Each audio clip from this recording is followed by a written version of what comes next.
नमस्कार विद्यार्थी मित्रांनो, पुन्हा एकदा सर्वांचे स्वागत आहे मराठी सक्सेस की फॉर या यूट्यूब चॅनलवर। तर मित्रांनो, आजच्या व्हिडिओमध्ये आपण चालू घडामोडी 2024 अंतर्गत 23 मार्च 2024 या दिवसाचे काही महत्त्वाचे चालू घडामोडीचे प्रश्न हे सोडून घेणार आहोत। तर मित्रांनो, हे प्रश्न आपल्याला सर्व स्पर्धा परीक्षांसाठी फार उपयुक्त असे ठरणार आहेत। व्हिडिओ पूर्ण बघा जेणेकरून आपल्याला व्हिडिओमध्ये फायदा होईल। तर मित्रांनो, चला व्हिडिओला सुरुवात करूया। तर मित्रांनो, या ठिकाणी पहिला प्रश्न आहे, व्लादिमीर पुतिन यांची रशियाच्या अध्यक्षपदी कितव्यांदा निवड झाली आहे? तर मित्रांनो, महत्त्वाचा प्रश्न आहे। खाली आपल्याला 4 पर्याय हे दिलेले आहेत।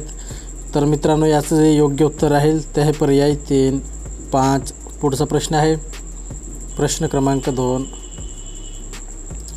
रशियाच्या अध्यक्षपदाच्या निवडणुकीत व्लादिमीर पुतिन यांना किती टक्के मते मिळाले आहेत?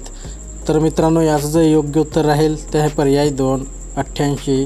पुढचा प्रश्न आहे प्रश्न क्रमांक 3, रशियाच्या अध्यक्षपदाचा कार्यकाळ किती वर्षाचा असतो? तर मित्रांनो, याचं जे योग्य उत्तर राहील ते आहे पर्याय 4, 6।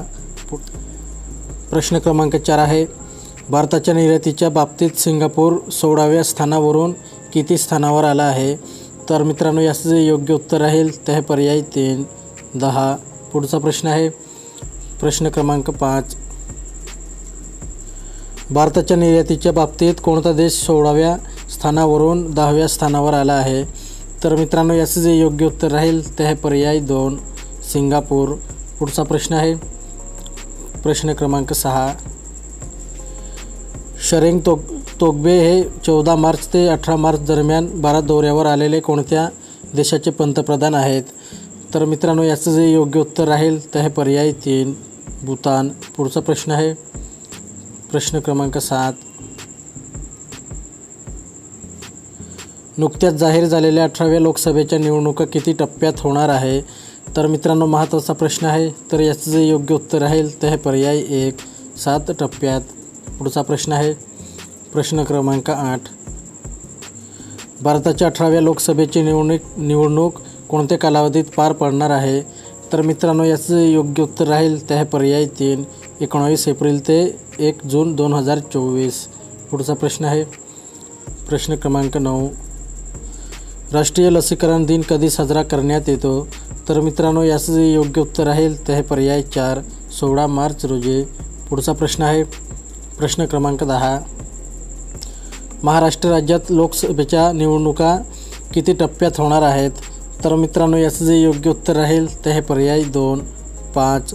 पुढचा प्रश्न आहे प्रश्न क्रमांक 11, 18व्या लोकसभेच्या निवडणुकीत देशातील एकूण किती कोटी नवीन मतदान करणार आहेत?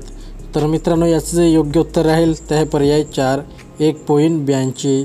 पुढचा प्रश्न आहे प्रश्न क्रमांक 12, महाराष्ट्र राज्यात लोकसभा निवडणूक 2024साठी किती कोटी मतदार पात्र असणार आहेत?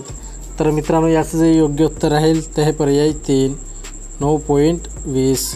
पुढचा प्रश्न आहे प्रश्न क्रमांक 13, प्रसार भारतीच्या अध्यक्षपदी कोणाची नियुक्ती करण्यात आली आहे? तर मित्रांनो, याचं जे योग्य उत्तर राहील ते आहे पर्याय 1, नवनीत कुमार सहगल। पुढचा प्रश्न आहे प्रश्न क्रमांक 14, देशातील कोणत्या ठिकाणी 75 शेफने एकत्रितपणे जगातील सर्वात लांब डोसा तयार केला आहे? त्याची नोंद गिनीज बुकमध्ये झाली आहे। तर मित्रांनो, याचं जे योग्य उत्तर राहील ते आहे पर्याय 4, बंगळुरू। प्रश्न क्रमांक 15 आहे, बंगळुरू येथे 75 शेफनी एकत्रितपणे जगातील सर्वात किती फूट लांब डोसा तयार केला आहे? तर मित्रांनो, याचं जे योग्य उत्तर राहील ते आहे पर्याय 2, 123। पुढचा प्रश्न आहे प्रश्न क्रमांक 16, इथेनॉल 100 या इंधनाचा प्रारंभ कोणाच्या हस्ते करण्यात आला आहे? तर मित्रांनो, याचं जे योग्य उत्तर राहील ते आहे पर्याय 4, हरदीप सिंग पुरी। पुढचा प्रश्न आहे प्रश्न क्रमांक 17, केंद्रीय पेट्रोलियम मंत्री हरदीप सिंग पुरी यांनी कोणत्या इंधनाचा प्रारंभ केला आहे? तर मित्रांनो, याचं जे योग्य उत्तर राहील ते आहे पर्याय 3, इथेनॉल 100। पुढचा प्रश्न आहे प्रश्न क्रमांक 18, प्रेस इन्फॉर्मेशन ब्युरो PIBच्या मुख्य महासंचालकपदी कोणाची निवड करण्यात आली आहे? तर मित्रांनो, याचं जे योग्य उत्तर राहील ते आहे पर्याय 4, शेफाली सरान. पुढचा प्रश्न आहे प्रश्न क्रमांक 19. अखिल भारतीय बुद्धिबळ महासंघाच्या अध्यक्षपदी कोणाची निवड झाली आहे? तर मित्रांनो याचं जे योग्य उत्तर राहील ते आहे पर्याय 2 नितीन सारंग. पुढचा प्रश्न आहे प्रश्न क्रमांक 20. WPL 2024 क्रिकेट स्पर्धेचा विजेतेपद कोणत्या संघाने पटकावले आहे? तर मित्रांनो याचं जे योग्य उत्तर राहील ते आहे पर्याय 1 रॉयल चॅलेंजर्स बँगलोर. तर मित्रांनो आपला व्हिडिओ कंप्लीट झालेला आहे. व्हिडिओ आवडला असेल तर व्हिडिओला लाईक करा आणि असेच नवनवीन व्हिडिओ पाहण्यासाठी चॅनलला सुद्धा सबस्क्राईब करून घ्या. तर मित्रांनो चला पुढच्या व्हिडिओला भेटूयात.